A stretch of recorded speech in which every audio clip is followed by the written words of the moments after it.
Hello again, everybody. Okay, round two. We don't have Cam this round, annoyingly, but we do, however, have DGT board. So welcome.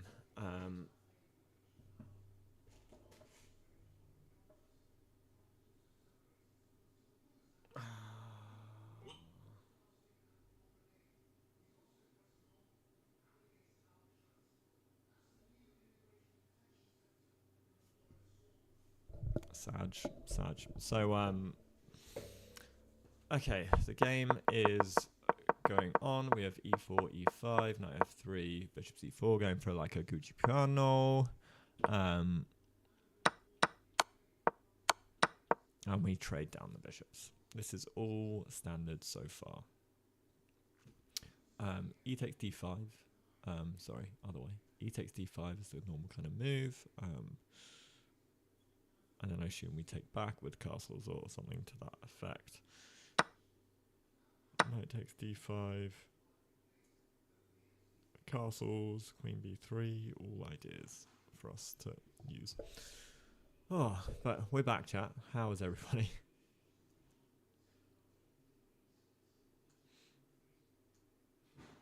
Just double checking that I am indeed live. I am. There we go. Okay. We're here eventually. Yeah, so I left the Zoom and messaged Adriana asking to let me back in. She obviously hasn't seen it, so we're back. We're back without video, which is a real shame. Because I love seeing the intensity of the players. I'm actually very, very sad. But in any case,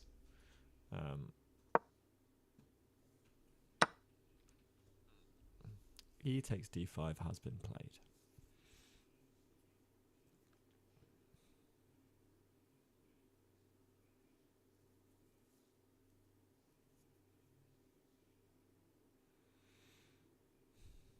I'm assuming knight takes d5 is going to be a thing. Knight e7 is also a possibility, but knight takes d5 makes the most sense to me.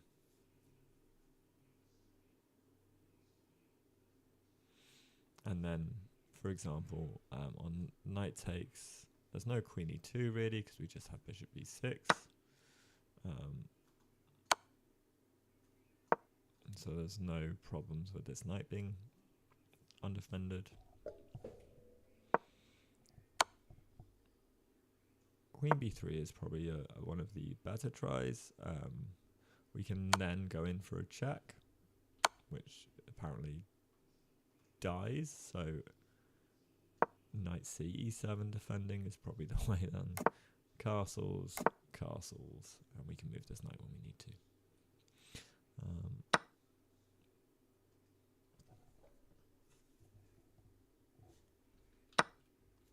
So knight takes e5, d5 played.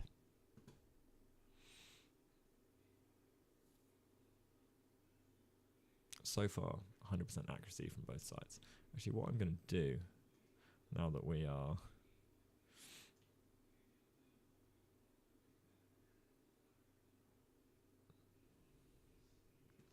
here, is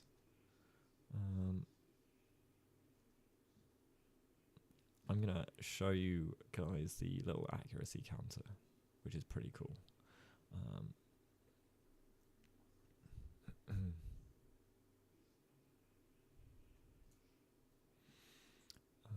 So how I will do that is with great care and effort. I'm trying to do this behind the scenes, so I'm a bit more like profesh.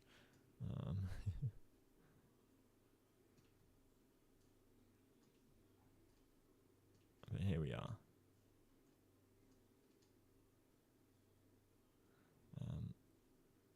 And chat, you will be right here with that. Okay.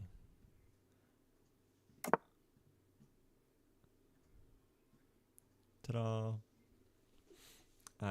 Okay, so white opts the castle. which makes a lot of sense. Black will then also up the castle. We have nice centralized knights. We're deciding where our bishop wants to go. Probably not so much e6 unless we really get threatened. I quite like the idea of bishop g4 pinning. Maybe white will go back to bishop g2 or bishop b3.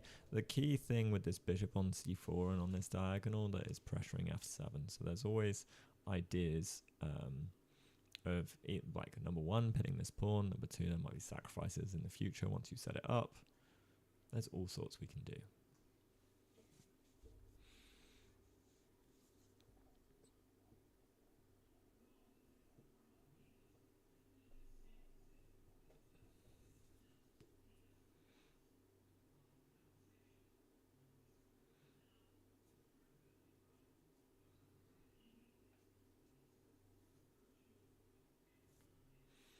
And where's chat at? Let's have a look.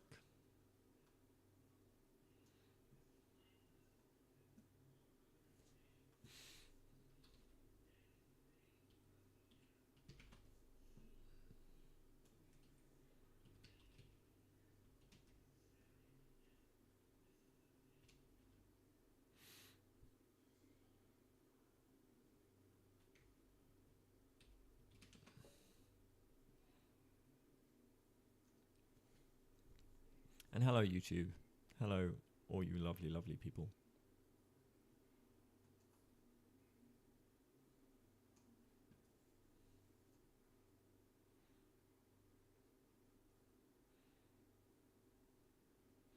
So we are live on all the right channels. Great, great, great. That's always good to know.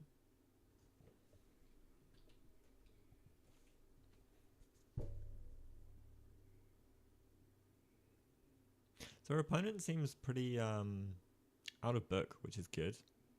They're thinking quite a long time for a position that should be standard if they play these lines. Whereas Adriana has been blitzing these out a bit faster, which is great.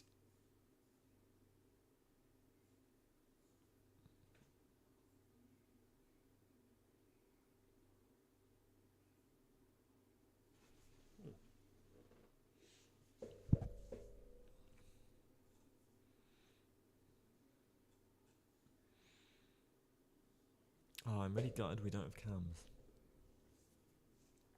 It really brings the vibe. You know, like vibe coding. I'm wondering what her opponent is thinking about. If you look at the openings database, this has been played quite a lot. There's 275 games currently in the database.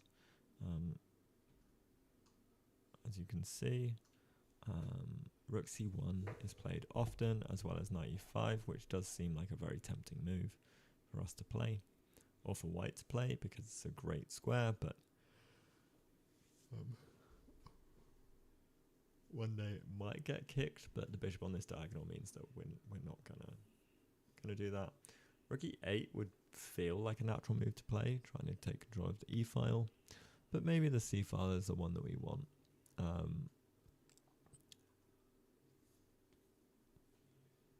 It's always hard to choose which files you want to take control over with your rooks, and that shows level of understanding usually. Okay, knight e5 played. Solid move. Great choice. But as you can see in these kind of positions, okay, there's not many games in the database, but black has a really good statistical wins from this position, from knight takes e5. You're more likely to draw, but black's chances feels like black's chances are the ones after takes and knight f4. Probably because we start putting pressure within white's position, and you don't really want to be pushing g3. That said, you don't mind too much because you still have a light squared bishop, so things like g3, rook e1, bishop f1.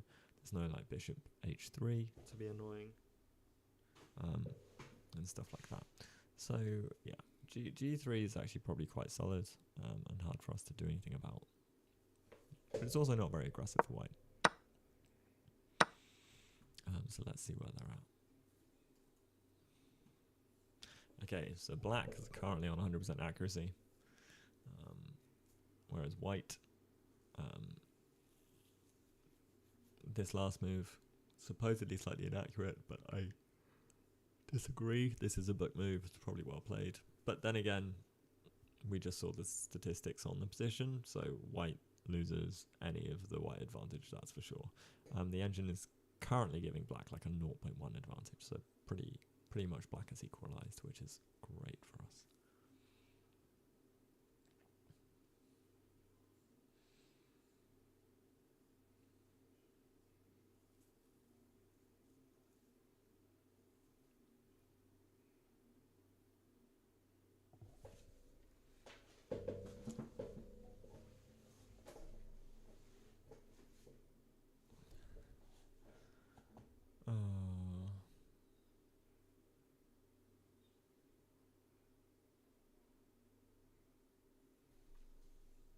I'm actually really gutted.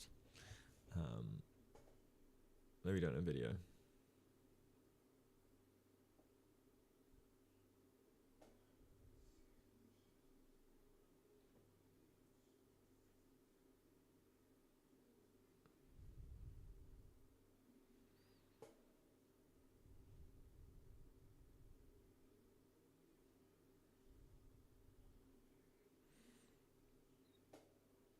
Now, knight takes e5 is an easy move not to play, but we also don't want to double our pawns. And we don't really want to go bishop e7 because we just firstly lose a piece.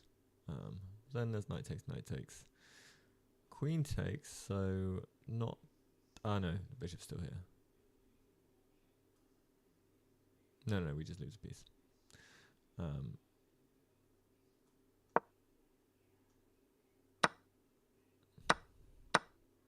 And there's nothing we can really do about that. So that's not a good way to play.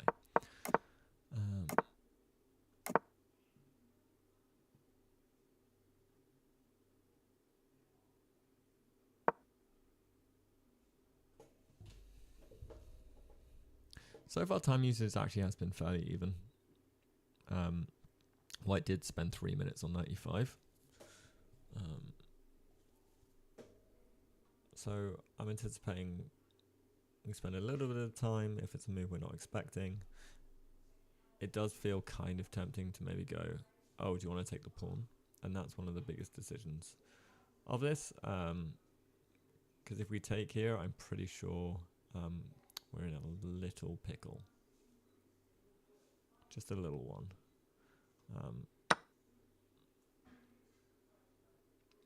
Okay, pawn's a pawn, apparently. I'm wondering what our best route of action is. We just keep developing. We're threatening a knight. Probably just to take, bishop takes, and then we... Maybe bishop e6 is the way.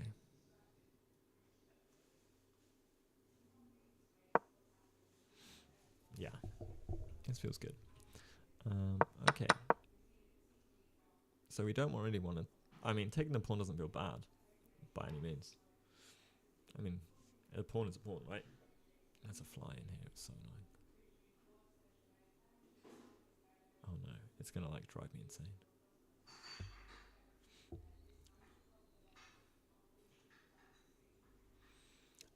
But then knight takes e5, pawn takes e5, and then you're saying like, what advantage do I have, if any? The thing is, as black, that's not your objective. That is not your objective at all. I don't know why I drew an arrow out there.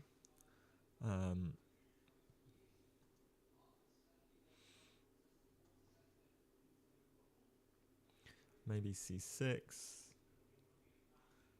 Knight moves, bishop e6.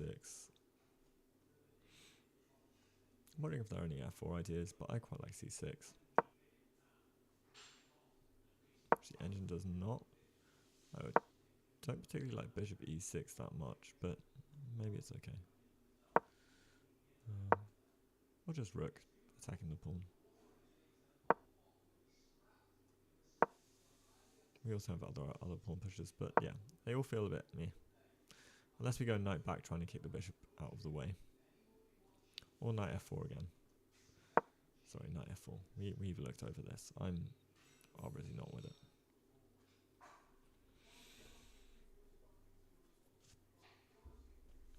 Okay, this is a long time to ponder whether you take the pawn or not.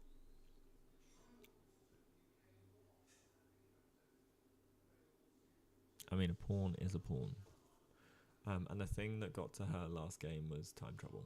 I thought she managed her time really well because our attack was brilliant, but then, yeah, she might have just could have done with a little bit more time. I'm gonna be right back.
Okay.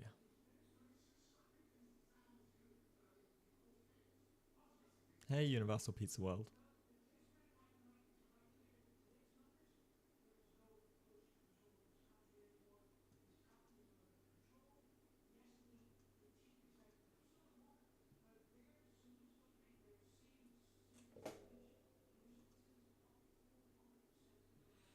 All right, I'm worried that the DGT is malfunctioned because not making a move for 10 minutes here is... Well, no, it's still, if you're not used to it and you're thinking, can I take the pawn or not, it is probably worth having a think.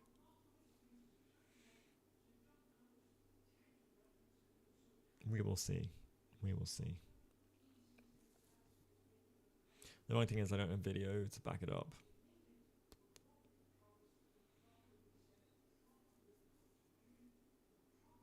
Mm.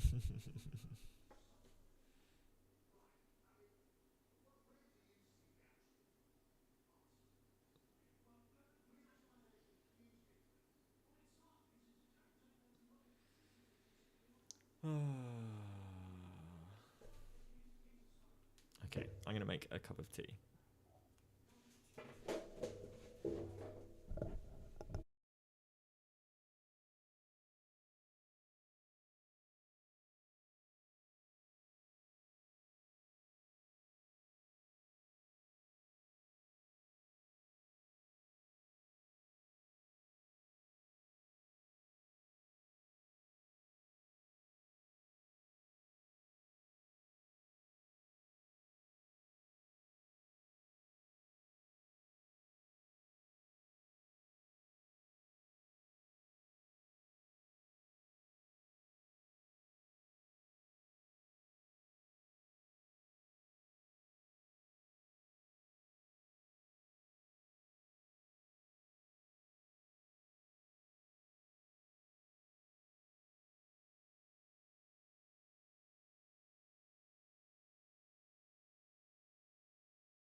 Uh-oh.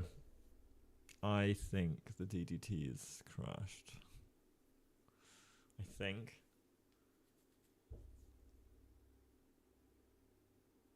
Oh.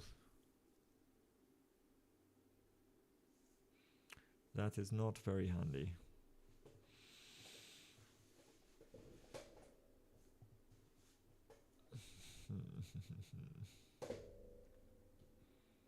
Well, we'll see. We'll see. Everything might be okay.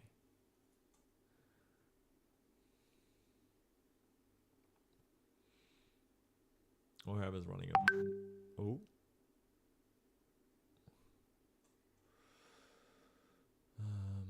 I'm gonna double check the chesscom on another browser just in case.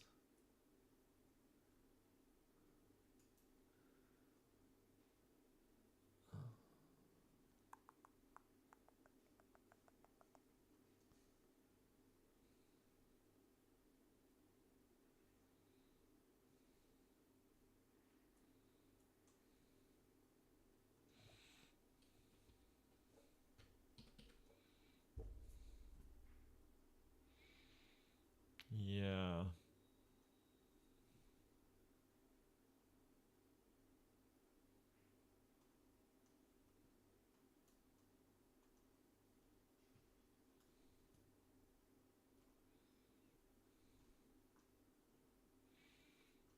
Oh.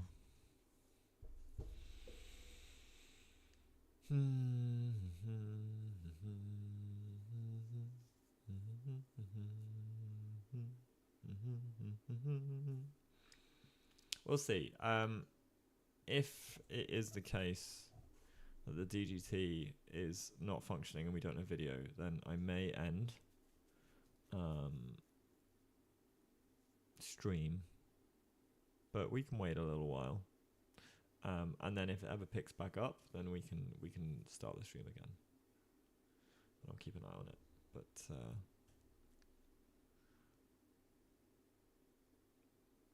this is a shame. Because also the last round she played so well and just got unlucky. Real soul destroying, painful loss.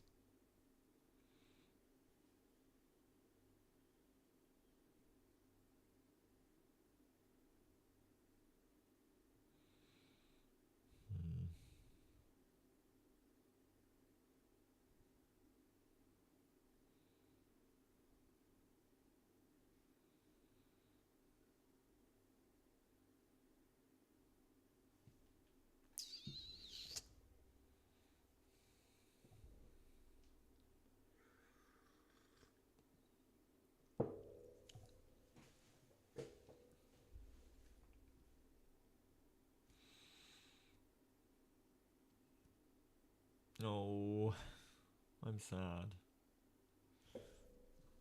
I was really looking forward to seeing this game.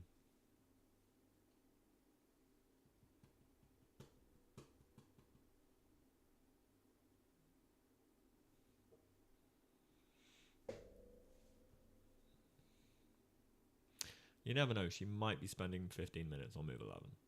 In fairness, we're starting to like get out of like book and stuff, so she might well be.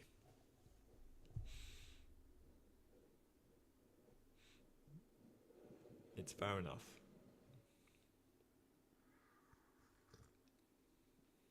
In terms of all the responses, knight takes pawn, things to consider. Ah, boom. All right, she was thinking. Woo. Okay, this is interesting. She wants to claim the bishop and say, I am going to have the bishop pair. But I think bishop d3 isn't a misplaced bishop, in honesty. Especially if it's the case that our knight is misplaced. So, for example, bishop d3, and we go knight back. It's white's move in this position. And it feels like white sort of gained a tempo.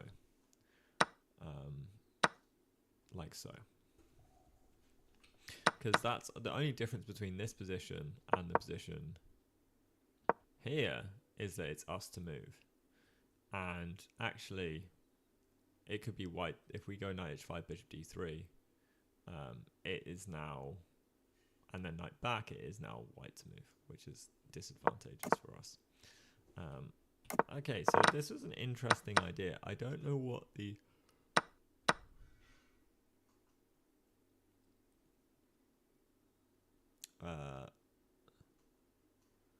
I don't know what the idea is after bishop d3. This is the only thing. I doubt it's to go knight b5. It feels like moving a piece twice in the opening. I would have rather even had bishop f4 before this move if this was the idea. She wants to trade pieces, and white can just avoid the trade. But unless she wants to go f6 after this, for example, and kick the knight. Maybe this is the idea. Because then bishop back is really not so good, but we can start dropping back. It is aggressive.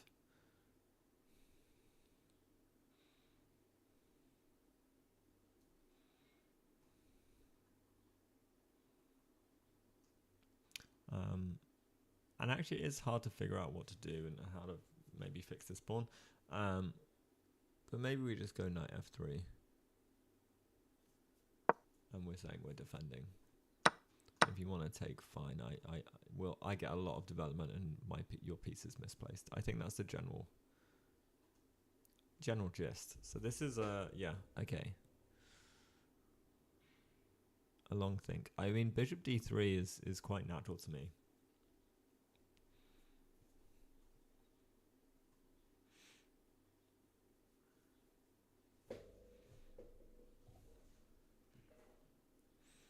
And we are well out of any opening theory. So knight h5 is a peculiar move.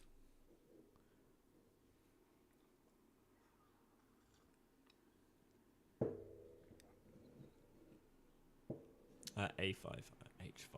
What am I saying? What am I like?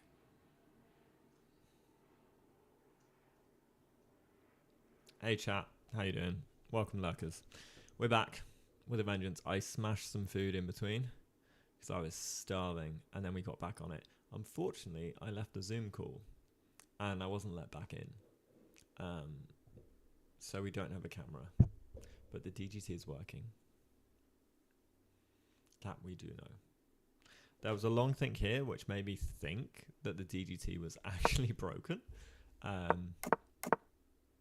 Because how many minutes was spent? 16 minutes was spent on knight a5. Now 16 minutes actually isn't too bad, but I thought the 16 minutes was spent calculating knight takes pawn. Which I actually think is kind of fair.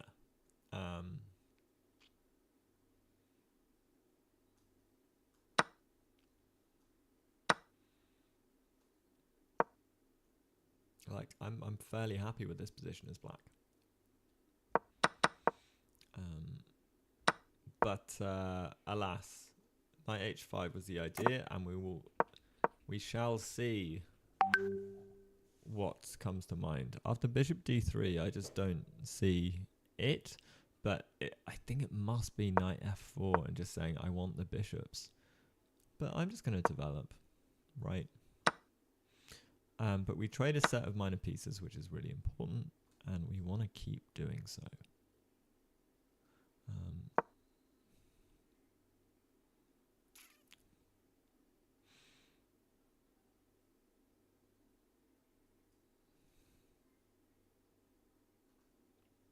So we'll see where this leads. Down a path where only one can emerge. Who is it? There's a quote that... is it Nimzovich? Who had the deep dark forest quote about chess?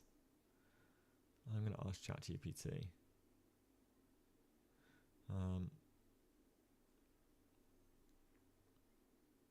let's see what ChatGPT has to say. Oh.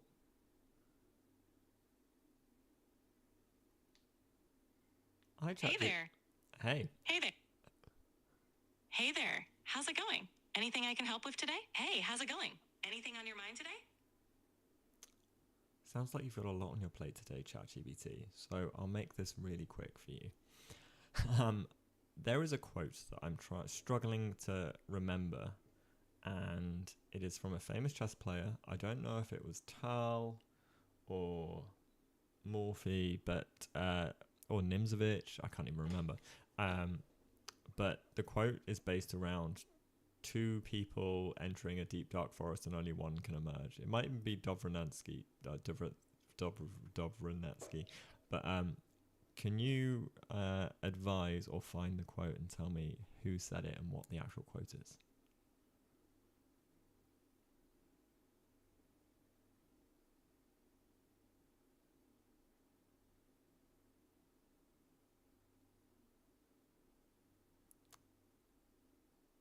Maybe not. Did you get that? I think you're referring to a well-known chess metaphor, often attributed to a few different chess players. The most popular version of the quote is, "Two people enter a forest, only one can come out." This is commonly associated with the intense competition and rivalry in chess, illustrating the fierce nature of the game. While it's hard to pinpoint exactly who said it, it's often attributed to the legendary Russian chess player Mikhail Tal, who was known for his aggressive and imaginative style of play. Another possibility could be associated with other chess legends like Emanuel Lasker or even Can you find any sources that tell me where it is from?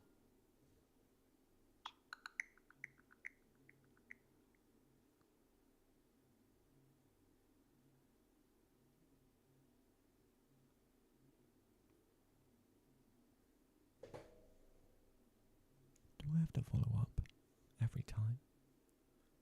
She's just playing it cool. The chess quote you're referring to is, "You must take your opponent into a deep dark forest where 2 + 2 = 5, and the path leading out is only wide enough for one." This is commonly attributed to Mikhail Tal, the 8th world chess champion, known for his creative and aggressive playing style. However, the exact source of this quote remains uncertain. Thank you very much. Sorry. So can you repeat the quote? It's the 2 + 2 quote. I want to know it verbatim, word for word.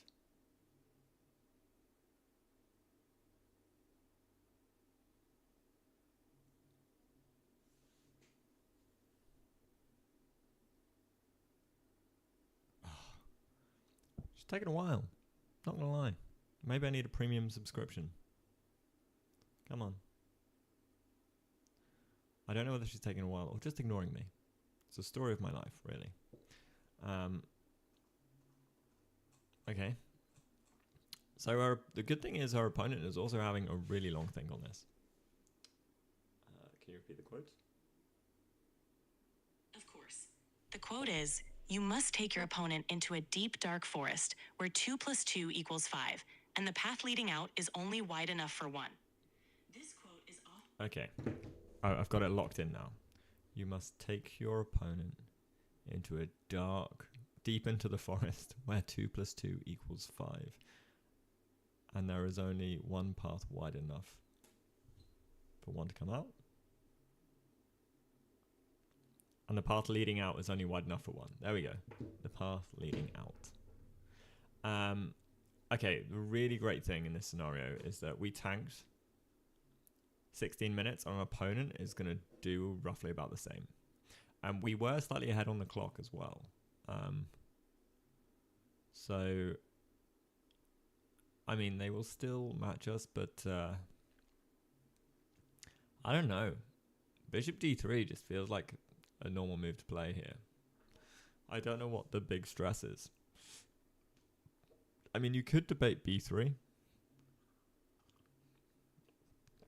But I really like the fact that the knight is on the edge of the board and it should stay there.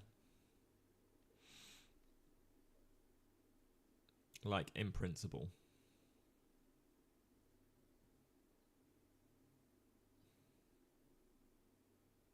Don't know how you guys feel about it. Don't know how you... Alright. How's everyone in YouTube? Oh, we don't have video. It's killing me.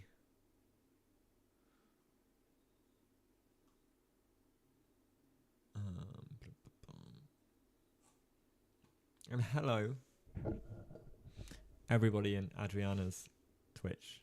Welcome, welcome. Apologies, you have to deal with my face today. But you do, however, have a game from Adriana.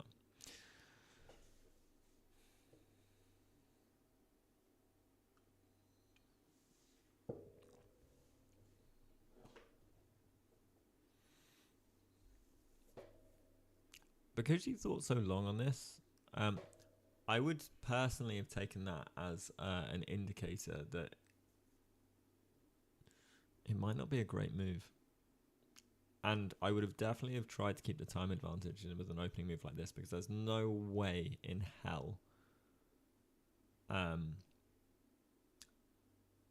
it's just too early. She's moved a piece twice, you know, and there can't be a tactic just on principle, or a winning kind of little dig, and there's not that much to miss. Like, there's no like deeper nuance. Now, you might be deciding about be annoyed that you're going to lose your bishop, but you're just going to have so much in return in terms of development. You do have an isolated pawn though. So you need to play around it. I'm also wondering if just rook e1, knight takes, yeah, maybe not so much. I personally just really like bishop d3.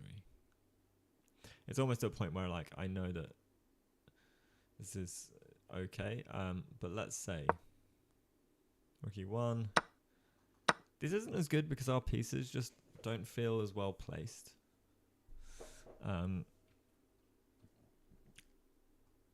This knight might get kicked, or bishop here, and it's going to be, yeah, it just doesn't feel very well coordinated. Whereas the difference between bishop here, knight here, the way our pieces are kind of forming is they're supporting the center. I mean, this is supporting the center, but there's potential for it to get kicked or pinned.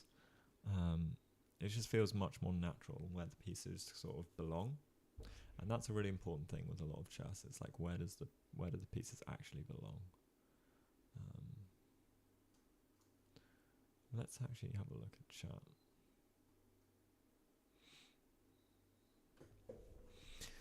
So, all right, this is great because our opponent is also just tanked a bunch of time and played rook c1, and she snaps a bishop up, which is the game plan. Again, I think this is misplayed by white. 100%. Bishop d3 was just made so much sense to me. Now on rook takes or knight takes, I mean, do we even want to play it? But we've got a great blockader of the pawn.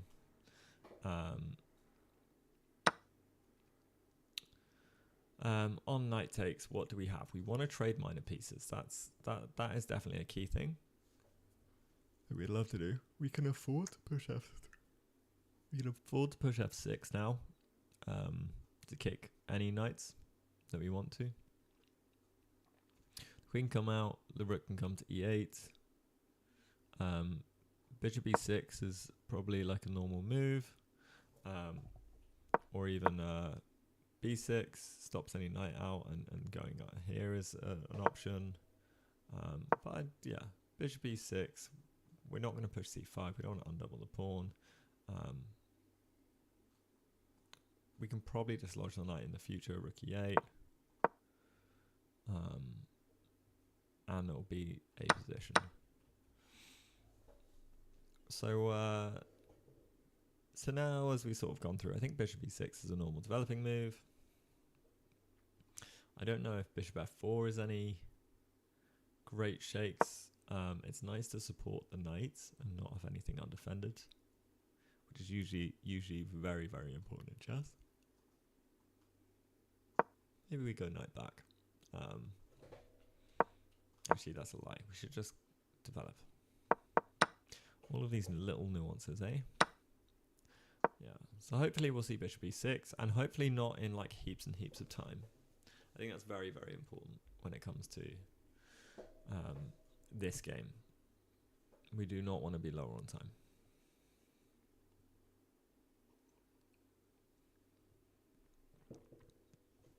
Not substantially. And as it stands, we are, because we tanked 16 minutes. Sorry. Apparently Rook C1 was played instantly. I saw the clock ticking down though. Maybe the moves are coming through a bit odd. But I'm fairly certain he tanked. Because his time... Weird.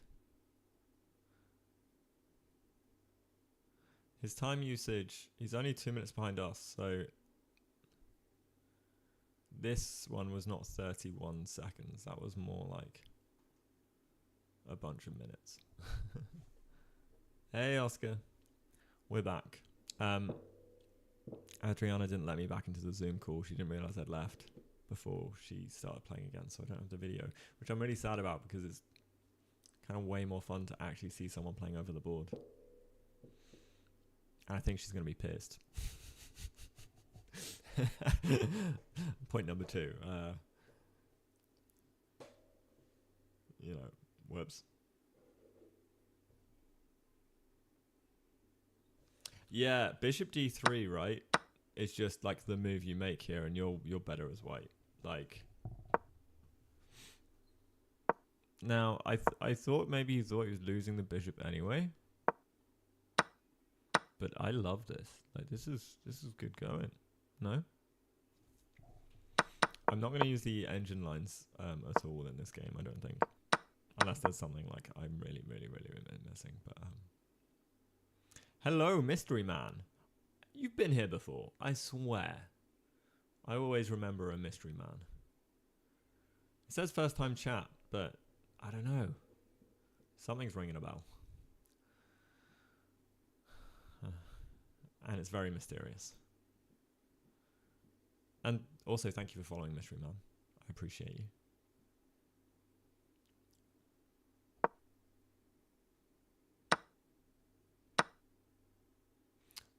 Takes bishop and fixes worst piece. Ah, we do see bishop e6. Let's go.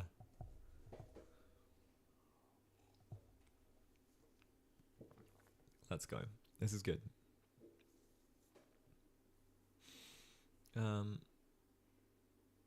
And when you say fix his worst piece, Oscar, I don't see what piece, as in the pawn is fixed.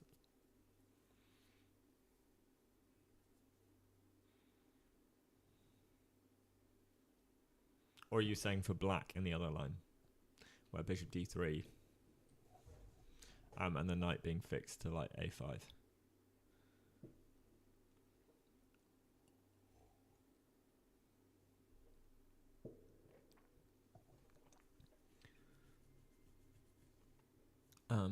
But I can definitely say one thing. Yes. Yes, exactly. Exactly. Yeah, got you. As in fixed, like, sorry, I took your meaning to be like when you fix a pawn structure or you fix a piece in place, not you've fixed the terrible piece and by improving it. Yeah, got you. You've allowed it to fix all of its problems. You know, when you say a word so many times that it loses all meaning? I think I just said fix that many times. Fix. What a weird word, hey? Okay, queen d2. I'm very much enjoying our position now. We have a very easy plan. We target the hell out of this pawn and we trade the hell out of all the pieces. I would even... Would I? I would even be tempted to do something like this. Knight takes, pawn takes, I'm attacking. I quite like this a lot because we're offering all the trades. If you take, I will take this way. I'm activating the rook. So you need to do something about this. I'm still blockading the pawn. This is a bit spicy. I want to come up here. Should we just double?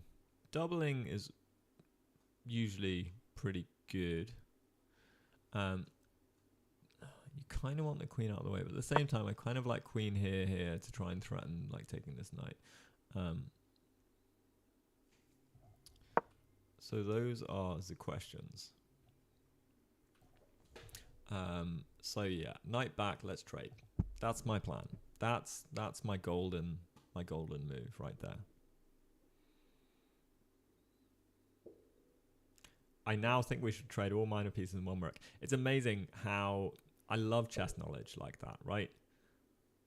Once you learn these like rules that do apply, it's not just a rule of thumb. Like if there is an isolated pawn, you can win the endgame because you can win that pawn, and your king is going to have freedom that your opponent's king is. That said, if I allow this doubling of pawns, maybe not, but yeah, our plan is so straightforward.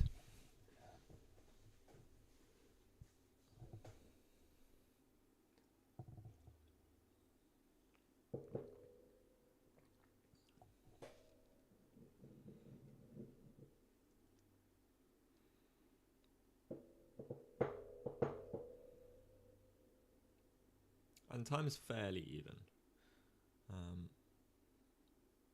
You learned from Mike that it is better to also trade one rook in an IQP and not just all minor pieces.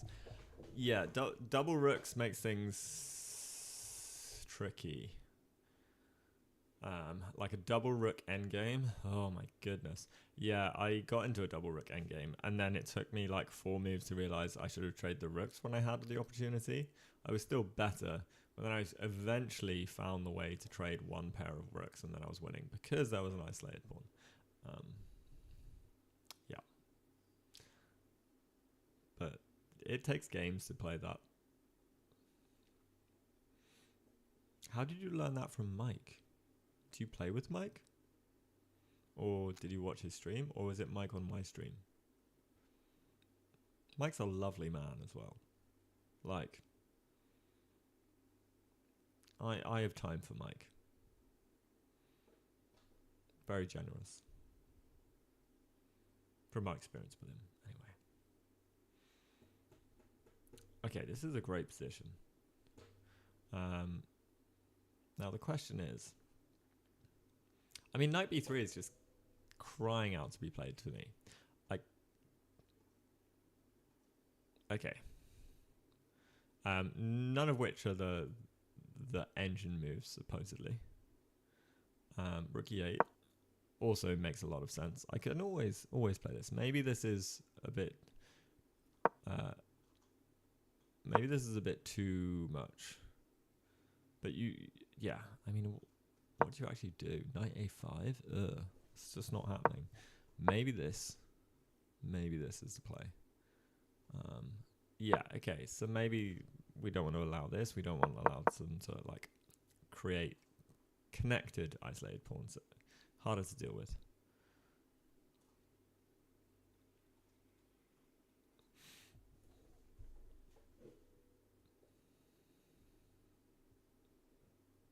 You used to analyze your OTB games and look at how bad my annotation is. I need to annotate a game today. I need to do so much work today after this game.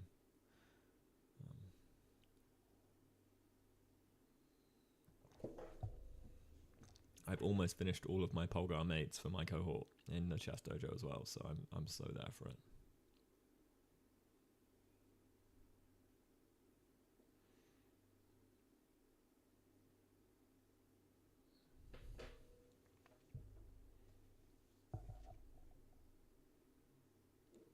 Oh, yeah. That said, you cover a lot of the like your analysis and like postmortems and stuff as well, though, Oscar. Like, I don't know. I think you've had most of the thoughts already. It's just getting them down.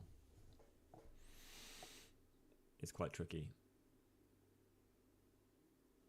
True. I suppose it depends on how much of the game's potential you delve into. Being like, okay, we'll get to this position, and then you evaluate the position from there. Like, it depends how much of the game you want to play through to get, like, whether it's all forcing to get to an end game, or at a point where you think your position you eval higher, and then you can use that as a sparring position later. But yeah.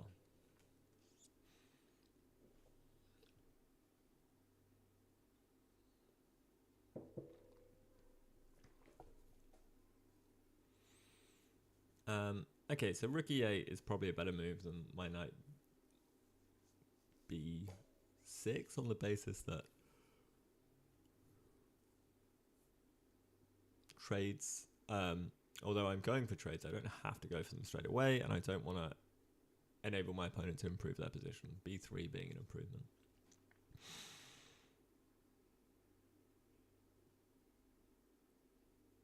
Also, I might actually want b5 at some point to kick that knight. Not that I want that at all now, because I create a backwards pawn.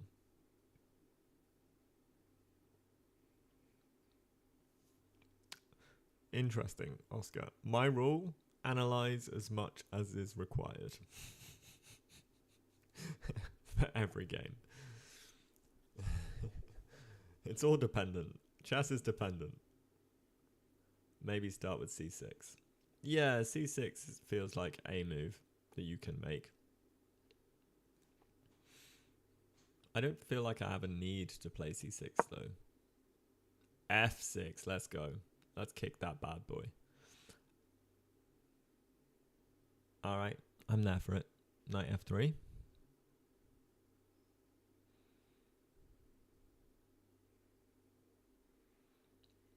We can afford to play f6 because we have the light squared bishop guarding that diagonal. That said, it reduces our queen's ability to get out to the queen side, to the king side. We may have wanted queen h4 at some point in time. May have. Probably unlikely. But then again, maybe we would have, because we're targeting the pawn if we had a rook on d8, and we can drop the knight back. Suddenly there's pressure, there's pressure, there's pressure. Like, pressure, pressure, pressure. Maybe that's the way, huh?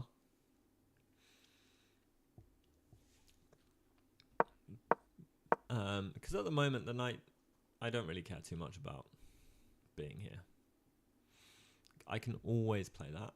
Playing it now, just a bit early. Because then rook e1, like, okay, knight moves. What's our plan after this now? This is not an option. We don't want to go queen here because rook e1. We could go here up. We can go c6 then. We can go rook e8. Probably one of the better shouts. If we allow one trade of one pair of rooks like you suggested, then great. But then, maybe we're allowing too many trades. This feels okay.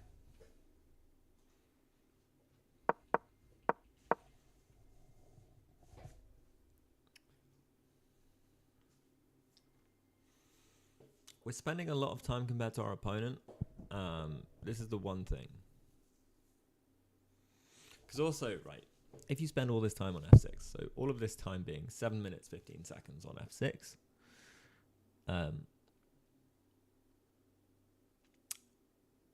there's realistically only one move you can make as white here. I mean, okay, you can go knight d3 if you want. Bit weird. But maybe has its place. But knight f3 protects the pawn. So knight f3 makes a hell of a lot of logical sense. So our opponent should not spend much time on this at all. Whereas she just tanked 7 minutes. Right? And you know, okay, you're trying to look out for some tactics, double check a few tactics, great, and go, yep, there's no like knight back, takes, like, fine. I mean, I'd still very much kind of like this move. We go here, and, you know, we're up a bunch of time. If she's going to spend ages on every move, like, you got to take advantage of that. She's a stronger player. You need to take advantage of what you can. So it kind of baffles me that white hasn't played knight f3 quite quickly. Knight d3 I think is easy to just sort of discount quite quickly.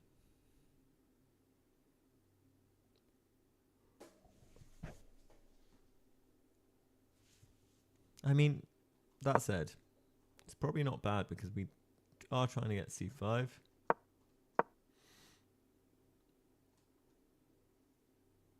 We blundered the pawn. So knight d3 we can discount very quickly.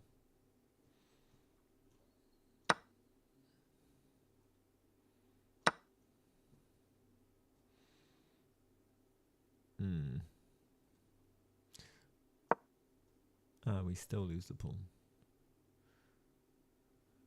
No, we don't. Yeah, we do.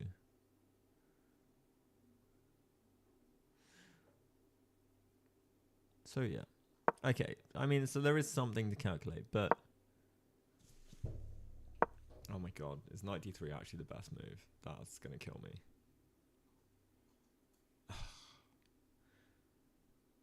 Okay.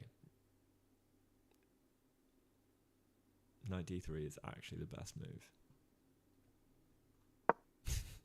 So you cannot listen to me is the general gist of life.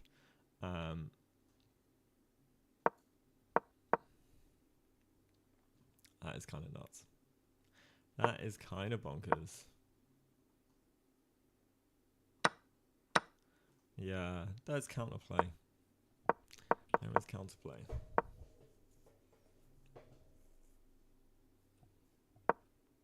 Okay. And this is probably the reason why knight d3 is better. How annoying is that?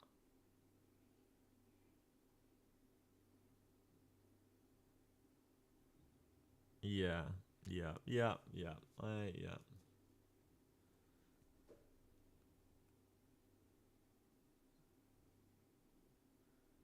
This is smart.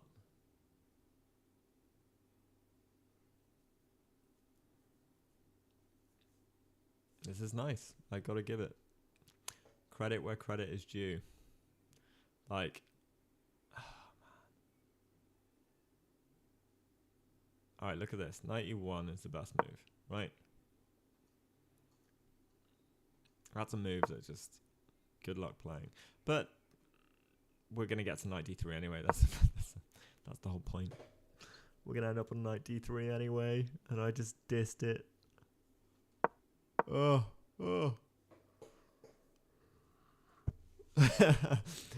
Knight e1 to come to d3 when we could have just gone knight d3. Brutal.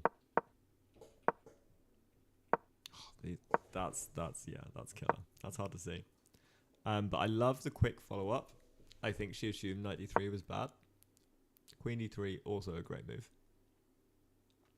Until you realise that we have knight. Either way, it's kind of annoying. Maybe takes, queen takes. Oh, here.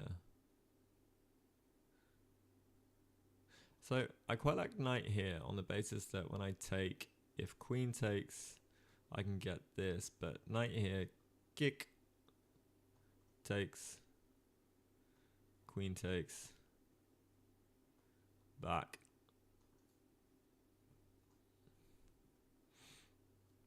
I don't know, it feels like we should have some knight maneuver here. That's kind of killing. I don't like this necessarily though. Maybe we just need rook e8 first.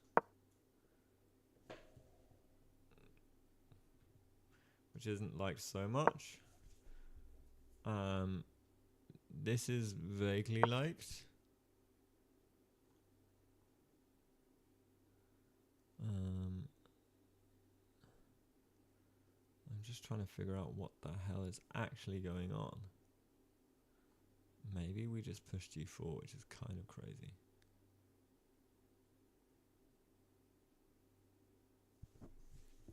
This is like heavy, so this is where time should be spent, really, I think. G5 is the move, is indeed the move. Spicy meatballs. I mean, it makes sense. So we want rook e8, knight check, try and pick this up. And like, where are we going, huh? Oh no, we can't do that because we are going to get checked and lose the exchange. So therefore, has to be something like this. Rook here.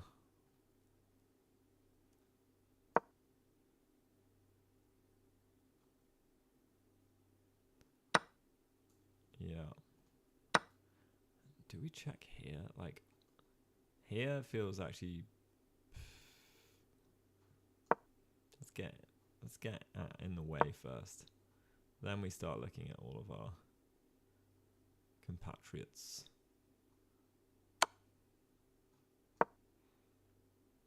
I need to get this queen in the game. Ah.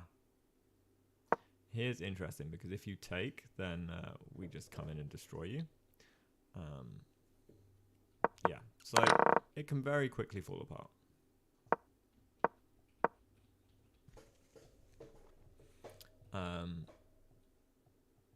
So knight f4 is the move. And g5, which is bold. Bold, bold, bold.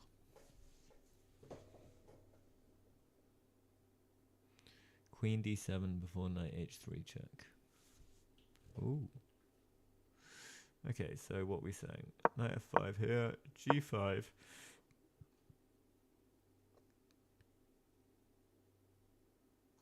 We can also kick, I guess. Feels a bit sketchy. But then we have this, so look here, here. I got up here.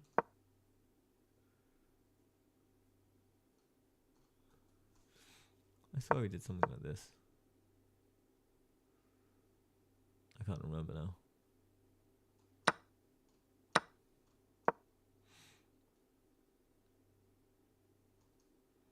I mean, it all looks pretty good.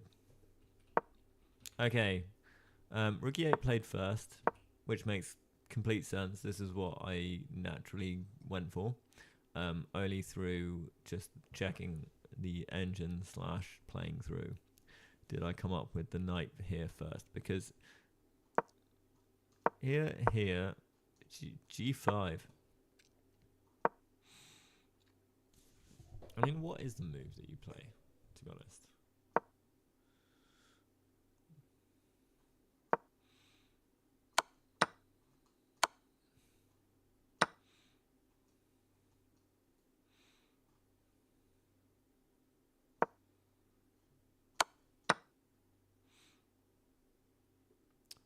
Yeah, something here.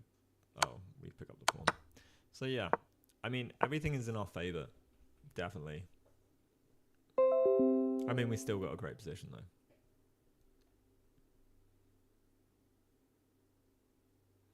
Still have a fantastic position.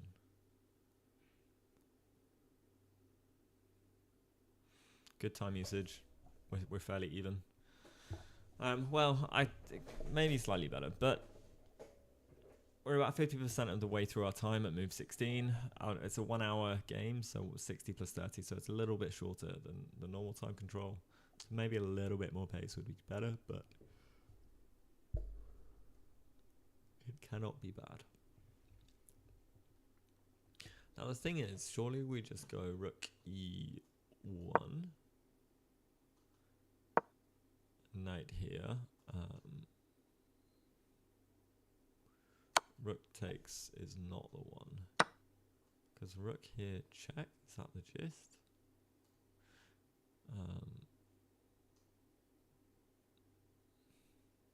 No, it is not. We cannot go here. Interesting. So we definitely need to move. In which case we snap this off. Well, yeah, because we just... Yep, this is why. We saw this. Why did we... Okay, this is a smart move. Queen b3. Problems. I would still want this. Engine's hating my life. Which I don't really care too much about. I just got to make sure I don't blunder anything absolutely obscene.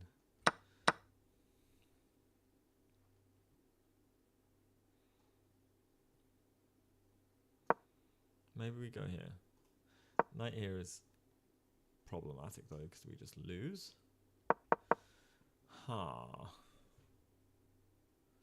Okay, queen b3. Just keep it simple, Matt. Keep it simple, stupid. Don't know how you guys feel about this, but c6 or just king h8. You know what?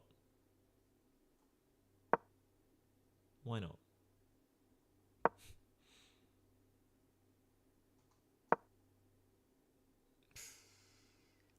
Bringing the bishop back is just doesn't feel intuitive.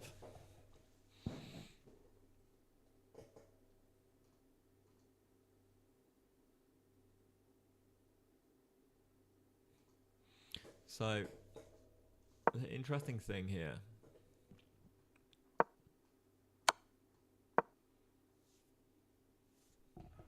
Oh, we always have bishop e6.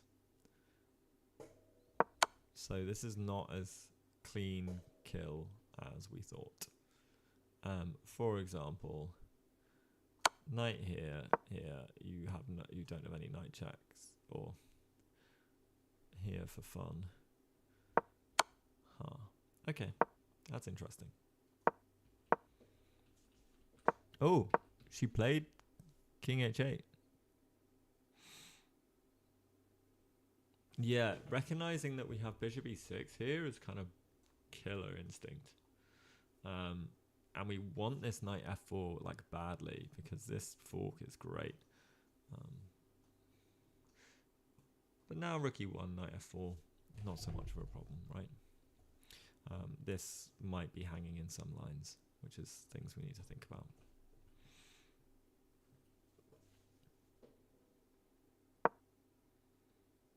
Yep. So now I'm interested in knight f4 still. Rook takes, queen takes.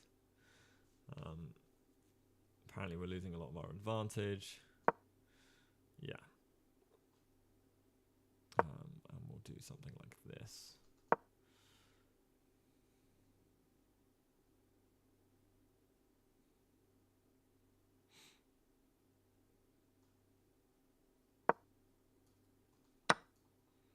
It's dangerous.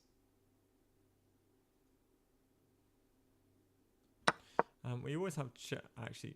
Oh no, we. Oh, actually, you know what we do have? We actually have something like this, which might just be losing because if we take like so. Oh, it is losing because we just lose the bishop. Trying to be too tricky, guys. Trying to be way too tactical.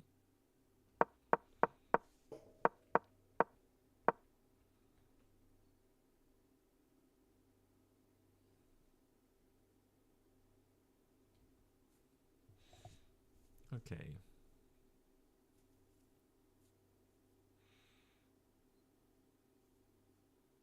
We're enjoying this though. This is like a comfortable position. Black's doing really well. Our pieces are very active. There is an isolated pawn. If we trade a pair of rooks, we're doing all right. For sure. And actually, if we do trade our bishop, like, out of principle, this should be annoying as hell.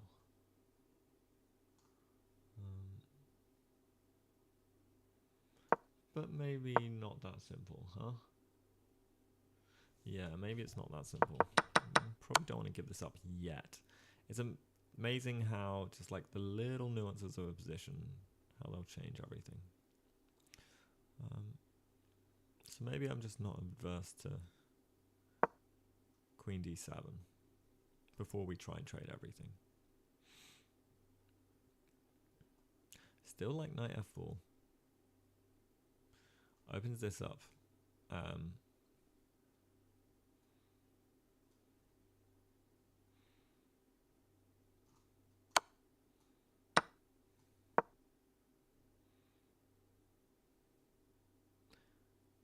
this is losing because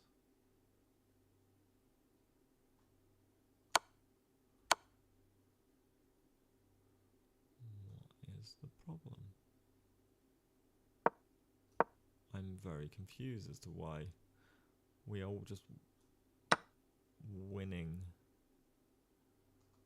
material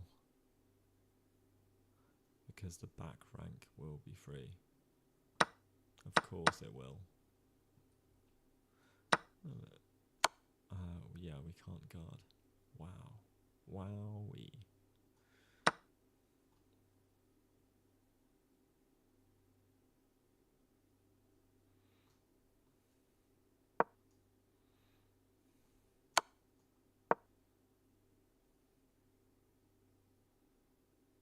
Yeah, and there ain't anything we can do.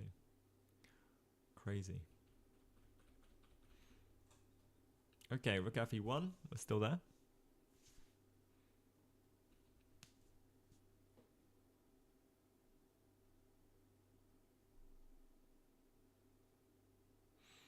What are we doing? What are we saying? Come on, guys.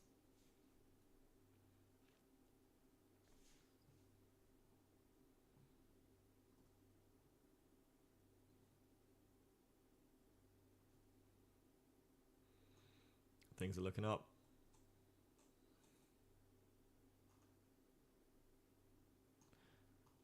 Ay, ay, ay, ay. Time is ticking. We are down 8 minutes so far.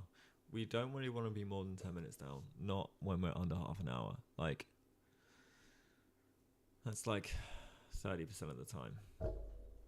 That's a huge, huge advantage or disadvantage. Trading a pair of rooks for us is good. So we should just do it. And then Queen D7. And then Rook D8. And then Knight B. Actually, I quite like Knight B6 fairly soon. So I like trading a set of rooks. And then Knight B6 comes with a little bit more oomph.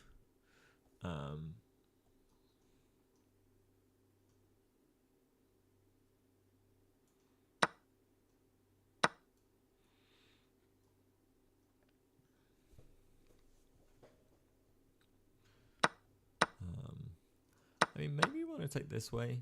I don't really think so. We have opportunities to rook lift. And now what does White really want to do?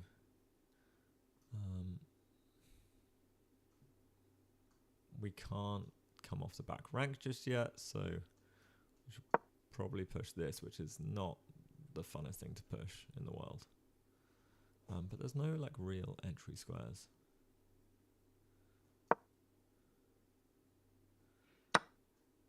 Alright, if queen takes, then we're happy.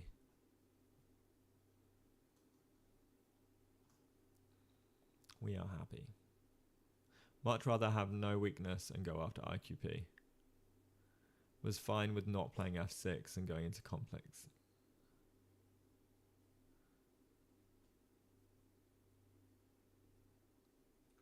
We are saying got no idea. I mean, I never have any idea.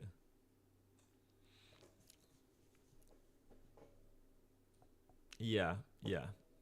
Are you saying you'd much rather have not played f6 and then go after the IQP? Or do you mean not playing knight b6 for the double, like for this structure? Which I don't think is weak, in fairness.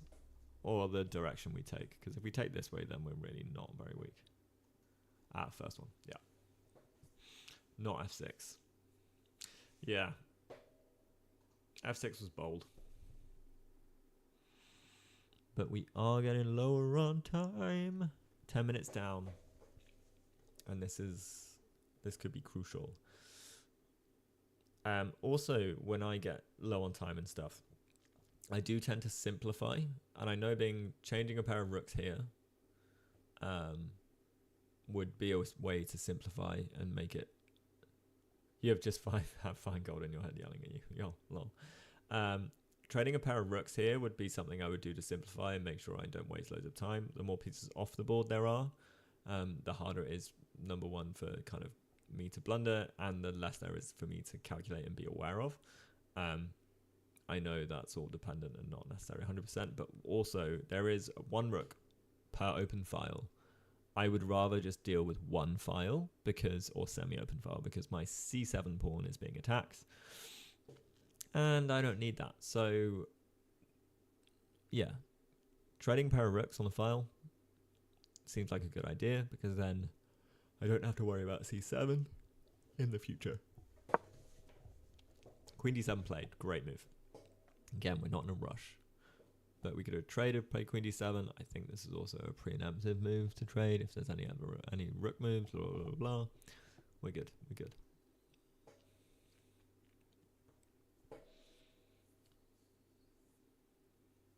Now we want knight f4.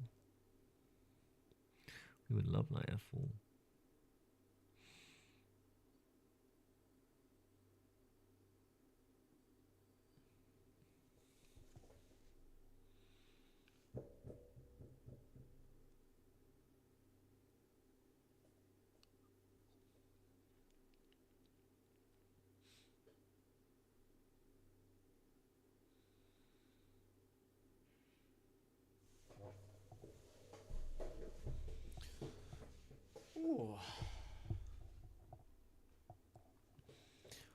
What are White's plans? To be honest, it's hard to figure out what White's plan is. We've definitely lost all initiative. We need to try and hold on to the pawn. We need to try and target c7 somehow. Not really happening. So we've only got a slight advantage. But I think it's easy to compound. I say easy. It's also easy to lose this slight advantage and just be equal.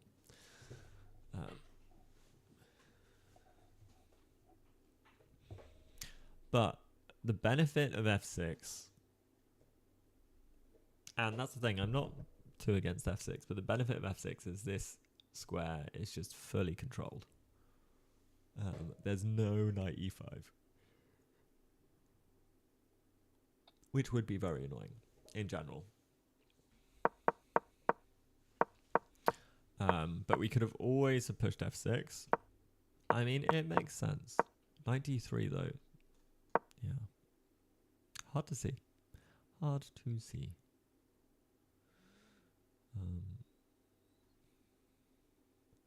Let's see, 5 square, like,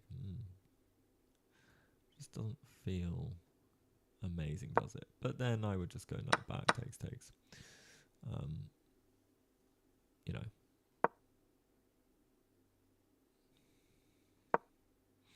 So here we are, Queen d7. Let it rip. Let him cook.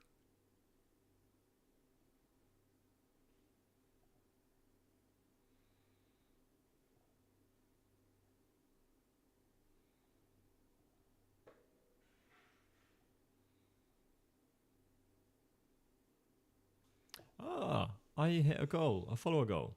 751. Let's go. Let's go.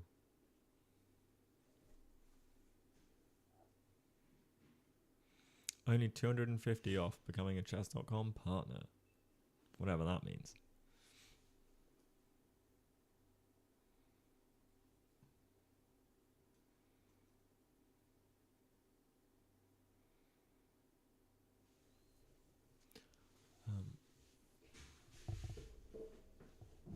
The benefit of f6 as well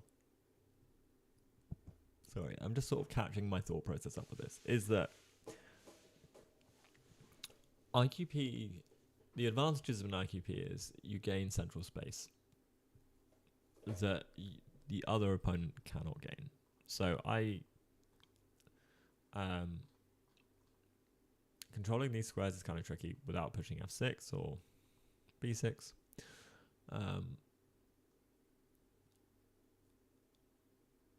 And so these are usually great outposts to some degree, or usable squares to reinforce attacks. I cannot do the same in white's camp. Yes, I can defend these squares, but I also cannot attack these without probably some greatly weakening moves. White needs to be using this pawn as a springboard for activity, so pieces should be able to coerce the position through this. One thing that f6 has done is blunting that a little bit, but our pieces aren't so much flowing around it so far. I mean, the rooks, yes, to an extent, but we're sort of bishopless as well, which doesn't feel great. Excuse me, this does not work. That's a DGT mistake, right? I don't see what.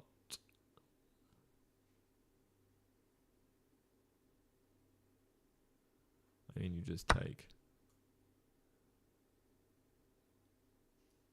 I mean, you can just take. I mean, you can just take like this, right? And say, yep, GG's. Okay, still stuff to play for, I get it. But I do not buy this for 1 second.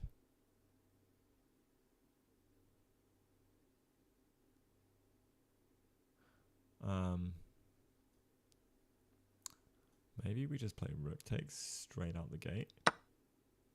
No, of course not. I'm very confused as to why the engine. I mean, okay, I did go for the rook takes, which is a bit bold. But,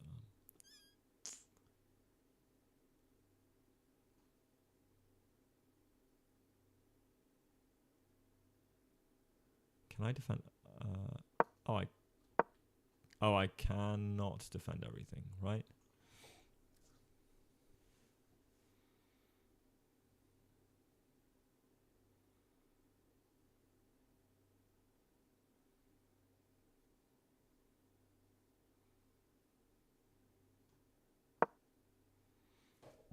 Okay.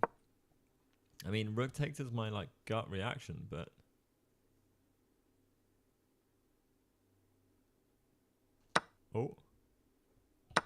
we've gone through this. And queen e6 played, which is fair. Thing is, with knight back, I guess we just move out of the way.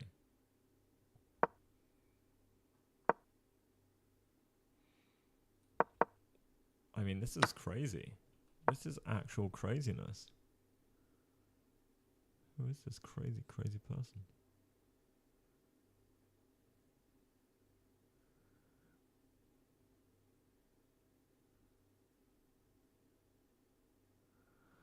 Huh.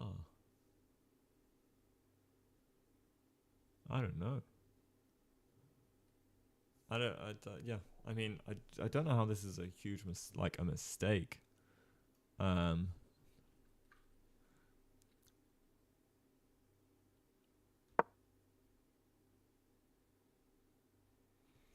Yeah, rook takes e5 is the line.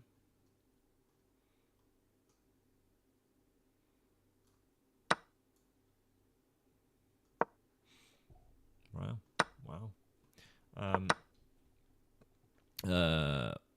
What is going on?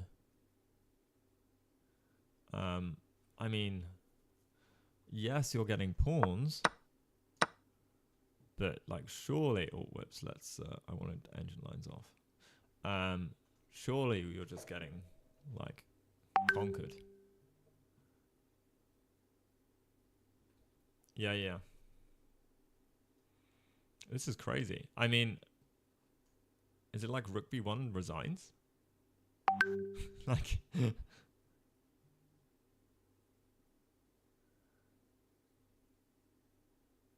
Oh, hang on, I'm getting messages.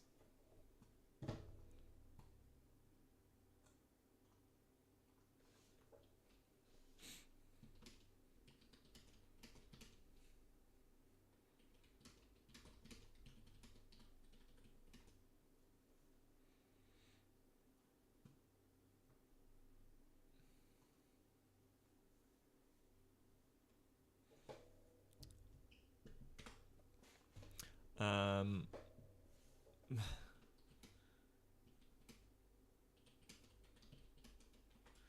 um...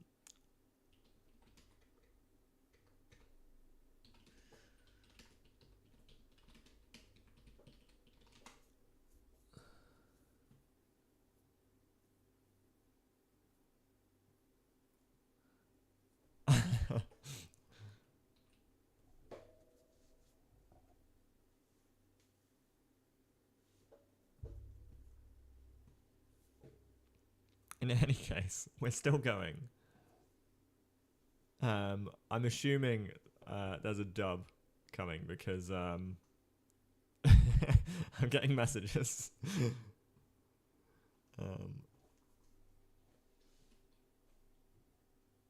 So I want to see how it finishes. This is the real thing.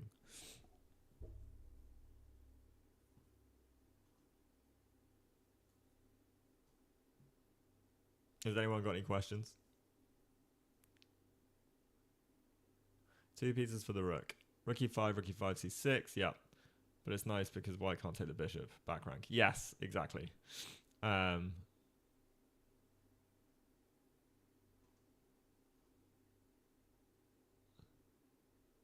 Yep, there's a dub. We just got to figure out how it comes. I mean, I'm assuming rook b1 or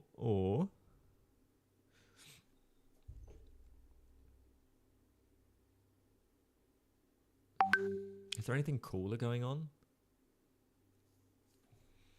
No worries.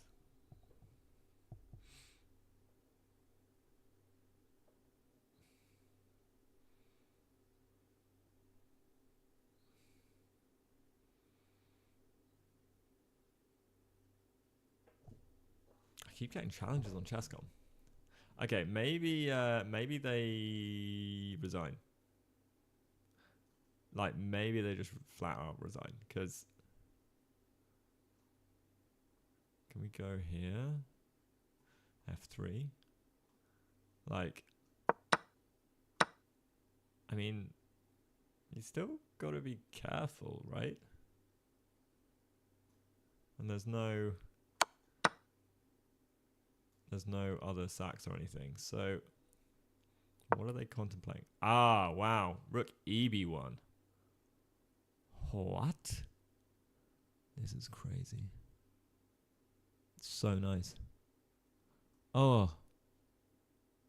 Of course. Of course. Why, you know, it's like one of those where it's like, yeah, why didn't I think of that? Come on.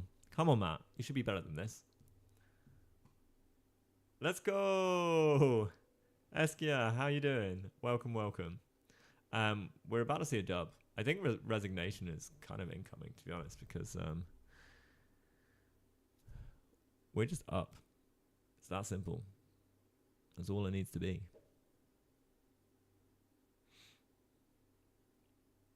That's all it ever needed to be. Which is great because this morning's game was so good. I was so gutted. So gutted. But we have it today.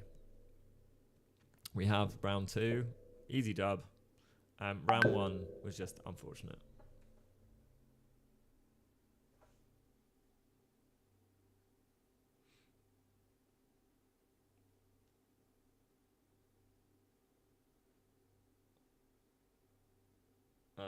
Yes. Same Zoom. All right. Sure. Cool. All right, we're gonna get her in. Dub is coming.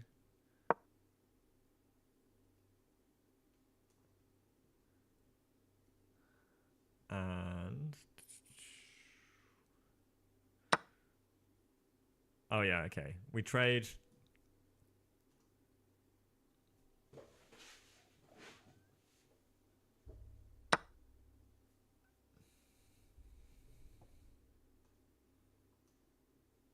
Okay, let's capture audio. Oh no, we got desktop audio. Da-da-da. Zoom meeting. Okay.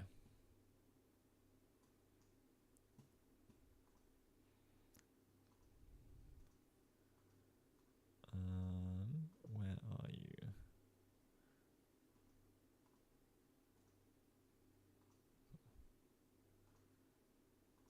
Let's try this. Oh, there we go.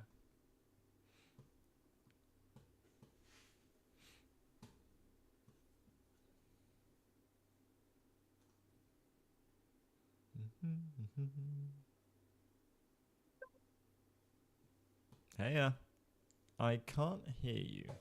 I'm here. Ah, I can hear you now. But give me just a second because I'm walking in the street and I'm trying to use my headphones. No worries. Hold on. I didn't know that there was no video. But no, yeah, I was because I messaged and I was like, oh no, she's not gonna see it. yeah, because it started straight away, like when I told you. Yeah. But it's okay. Yeah.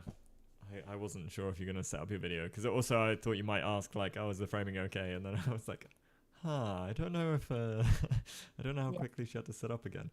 But hold on, I'm about to use the headphones and then I'll turn on my camera.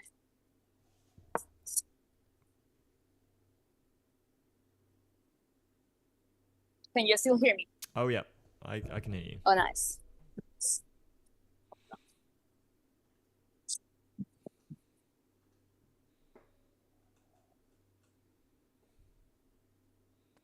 There we go. Okay, let's get you on.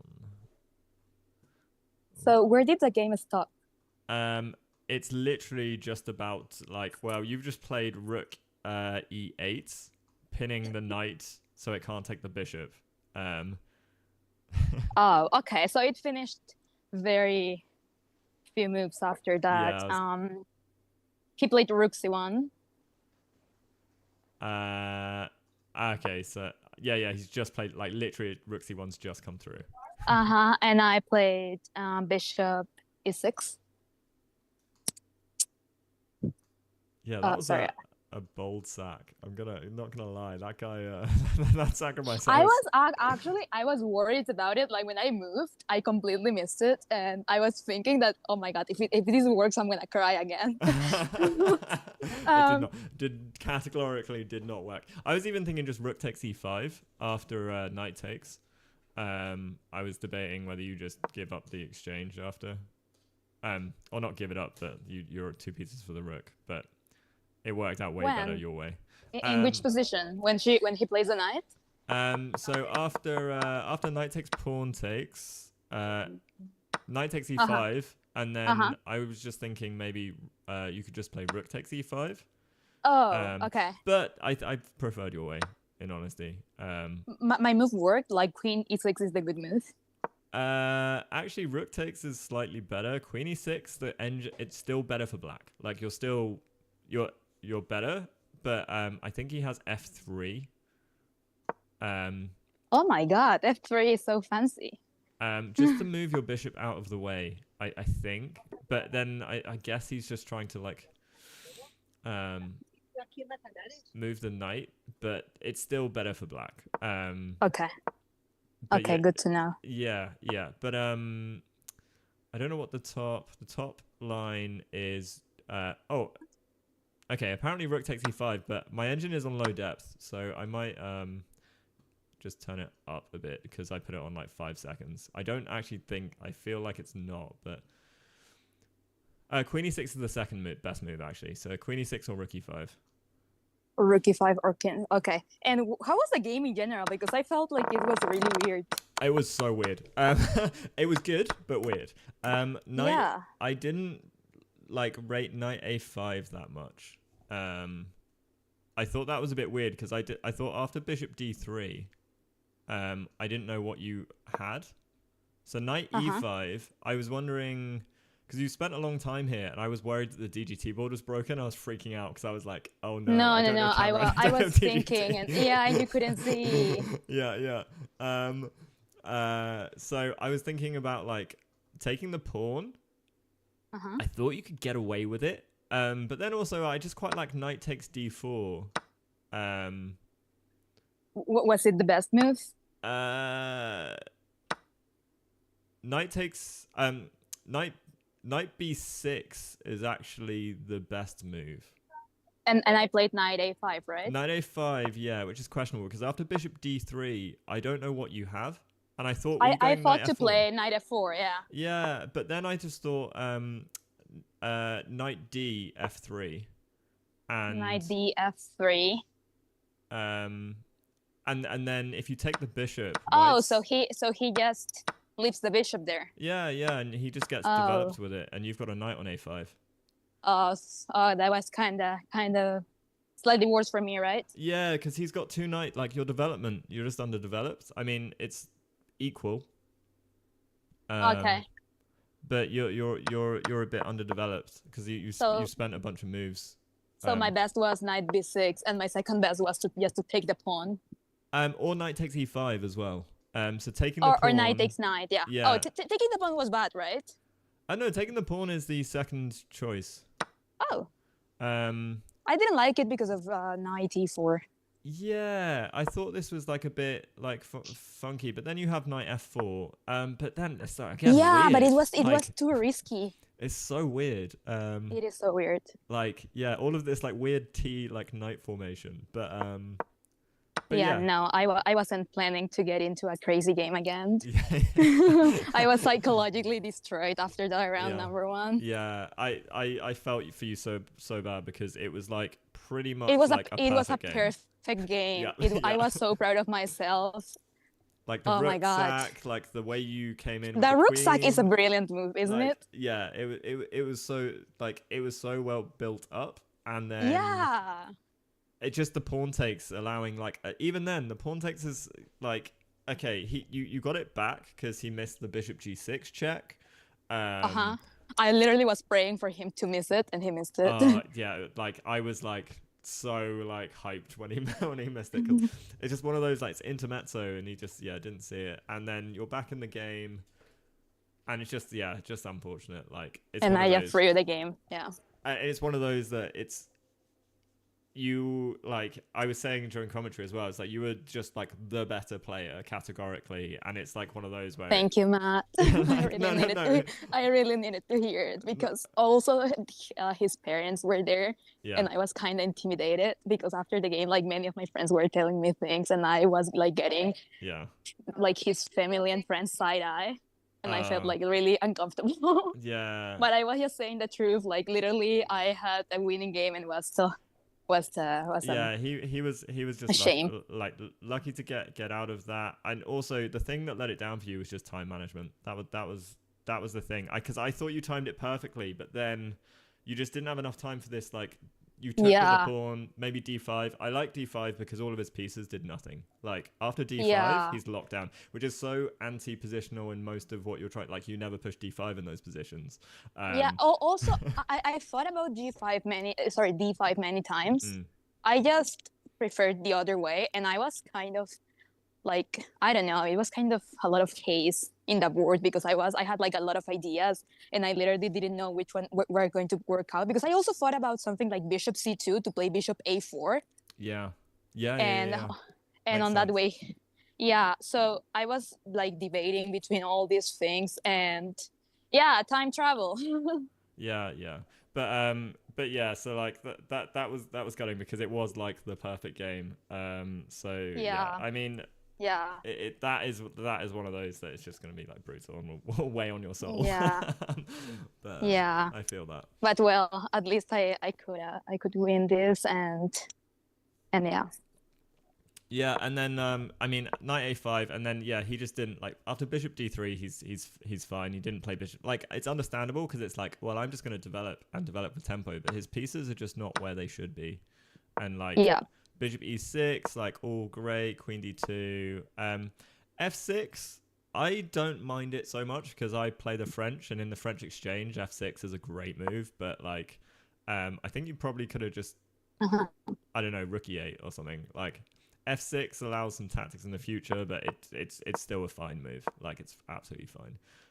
Yeah, I that crossed my mind, I swear, but I Oh no, didn't care. yeah, of course. Like, and that's the thing. You've got the bishop on the diagonal, so what's the problem? Like, that's also the Exactly. thing. And then you're covering e5, so there's no knight e5 jumps. Like, so like I don't mind Yeah. it. Like, I think it does a job in the position. Actually, makes it a little bit annoying for him because like, what's he doing with his knight after f6?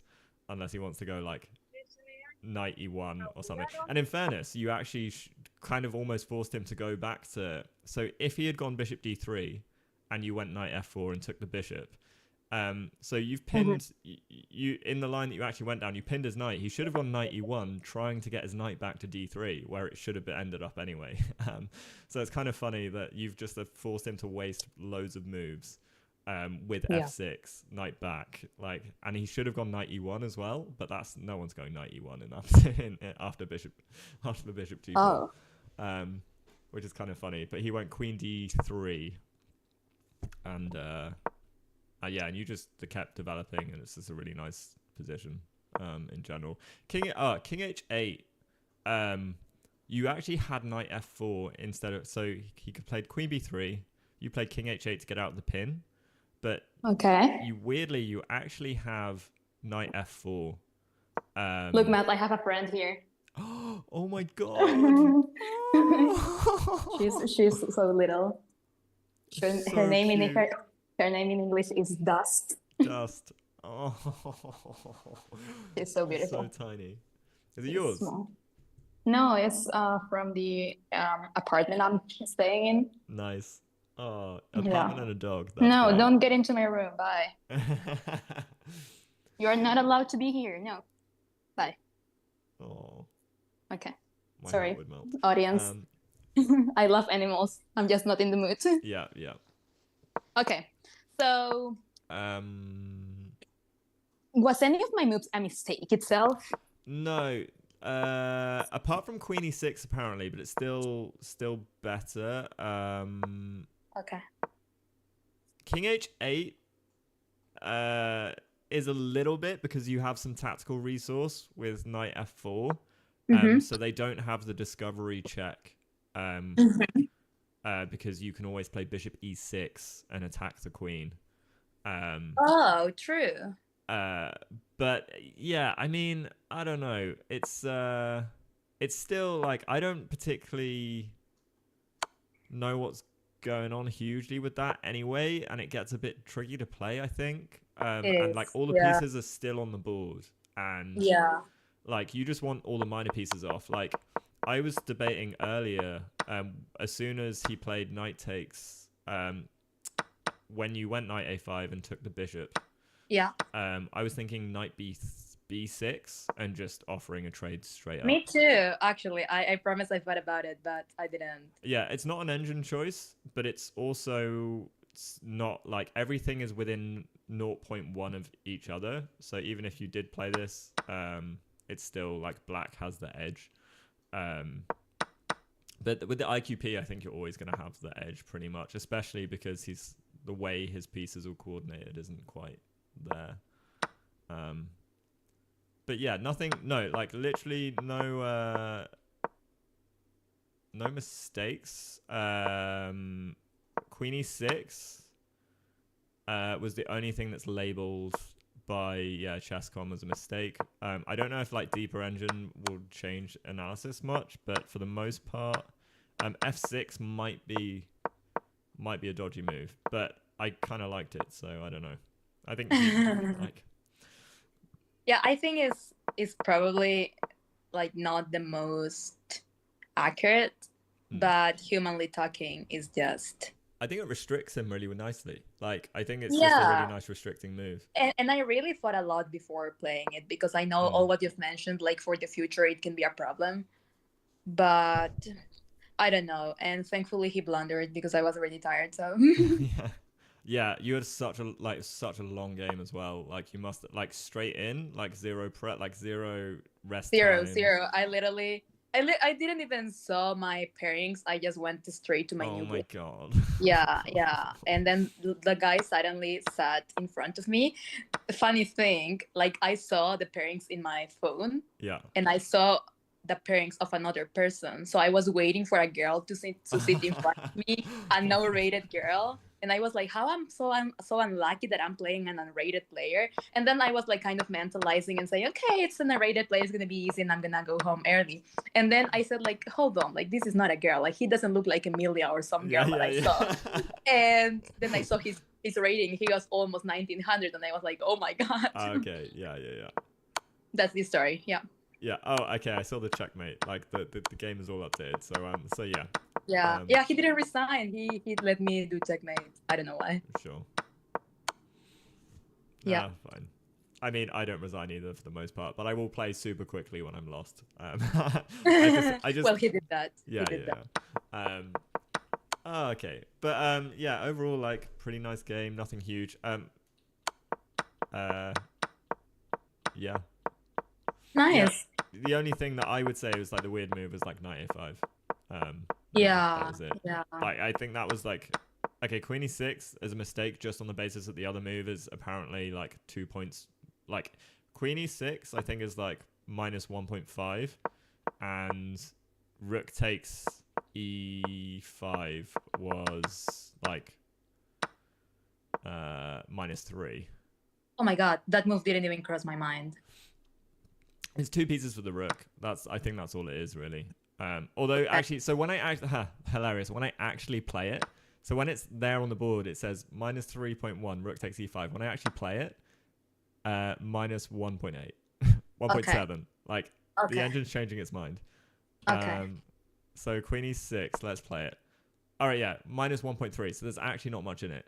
Like, an f3 is the only move for him to still retain -1 point. -1. Okay, the engine. Okay, it's because it's the TGT cloud thing, but it's like -1.1 on f3, and then any other move like f4 or queen takes b7. Okay, so queen b7 because that's what you played, and then what you played like is -3.6. Yeah. Okay. Yeah, that was my only mistake. I have the chess coming. It says mistake, but actually I think it's a more it's a harder position for him to play. Yeah. I think it's a better move, personally. Yeah, I just feel bad because the rook didn't even cross my mind. Yeah. But I mean, I actually think queen e6 is a better move. The engine's just being rubbish. He was so tempted to play. Well, you didn't have the camera, but he was about to play rook c7. What? In this position, like when I play queen e6, like rook c7 have an idea because if knight takes rook, then apparently knight f7 wins the queen. But I can just take the knight, and if he takes my queen, then I take the rook checkmate. Holy hell! He was like literally thinking to do that. He felt Fisher for some minutes, and he wanted to sacrifice all the pieces in the board. That's hilarious. Yeah, he was about literally to play rook c7, and I was like, please do it. That's so funny. Yeah, because it looks so tempting. Yeah. What? Ouch. Do you mind that all those moves like actually would have like worked out for him? That's actually crazy. That would have been so crazy. Oh my god. Yeah, because you've got a bishop e6. And then you just up all the material. So like, yeah. Wow. I was like, if he would have done that, I was just planning to take the rook, and then after knight f7, sorry, just take the knight. Yeah. And when rook takes e8, that was my dream. And I wasn't even going to take the rook with my queen. I was going to take the rook with the rook, sacrificing my queen again. Yeah, of course. Oh, that's so nice. That would have been so nice. Oh my god, yeah. Oh, imagine. But anyways. Yeah, I mean he queen b7 still still nice, just clean finish. Yeah. So yeah. Awesome. One lost, one win. Yep. And then how many more rounds have you got? Is it 9? It is 97, but 7. tomorrow is 3 rounds, but I'm gonna ask for a buy Yeah, like right now for the 100%. first one. I'm not gonna play free. No way. I major in Vigivano. Oh my god, I was Oh my so god. dead. Yeah, I felt so sorry for all of you. Like at the end of that day, you all looked like destroyed. I had like the 2 longest games in the first 2 rounds as well. True. Actually, they were all like I was like literally one of the last boards for all of them. Like, And you did pretty good games overall. yeah. I mean, I there's a couple I wish I did, like, as always, like wish I did a little bit better. There was one against the higher rated guy that I probably should have won, or like I was winning, and and stuff like that. But again, like, I just need to play more. That's the key. Yeah. Although I'm going to Maya, the Maya Open, so that'll be Oh, fun. nice. There's so many people going. It was off the back of Vigivano as well, because everyone was like, "We're True, going," and I was like, true. Everybody's "I'm gonna be going." there. Yeah. Well, So- maybe I kind of show up without notification. yeah. Well, I'm got a little streamer chat going together because a couple of my Yeah. friends, so Rachel Angel and Anushka, or Blood Queen, Oh yeah. they're Nice. coming down. We're doing the dojo. We're doing a bunch of like sparring and studying together. We got a 5-week plan from Oh my god. from That's so Chestogo. Yeah, David Proust just essentially put it together for us. So me, Rachel, Oh. Anushka, Kostia are all just doing like a 5-week like training plan. And so we're doing loads of sparring and stuff, and I'm Very trying to nice, mix up some. Yeah, it's awesome. So that'd be fun. So if you do come out, you can come. Of hang. course. Yeah. Okay, Matt. Thank you very much. Thank you very Alright. much for everything. No worries, and good luck tomorrow, and I'll catch you later. Bye, everybody. Bye. Okay, guys, I'm gonna raid somebody. I don't know who. Let's go.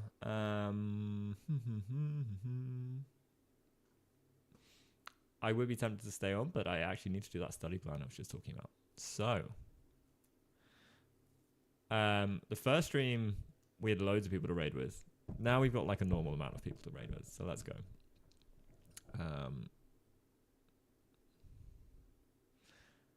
We got Matt.